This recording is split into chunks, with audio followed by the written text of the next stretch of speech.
Hello po, welcome po sa ating munting channel. Nandito po tayo sa nandito tayo sa Zone 7 sa lugar nila Mr. Idol Jolando. Ayan.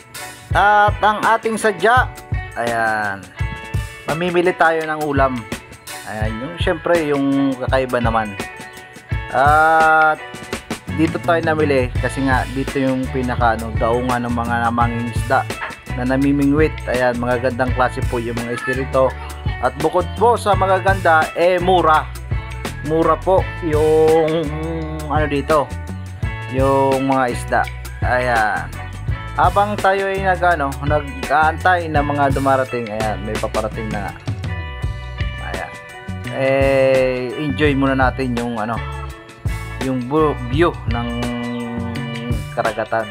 Ayan, hintay lang muna tayo hanggang may dumating.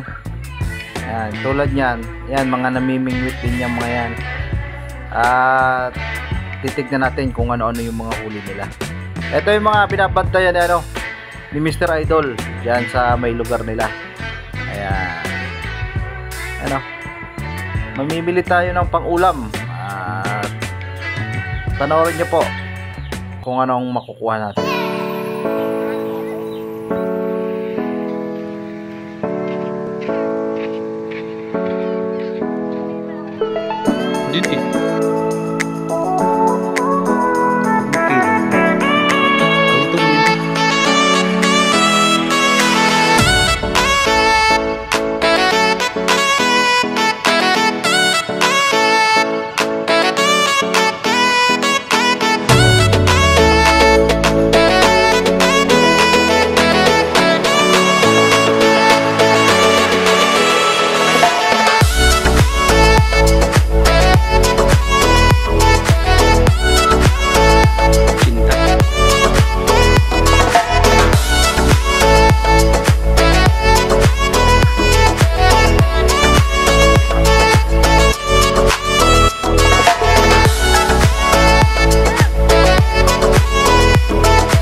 At yan, kulo na po ang ating pyesa o kosido.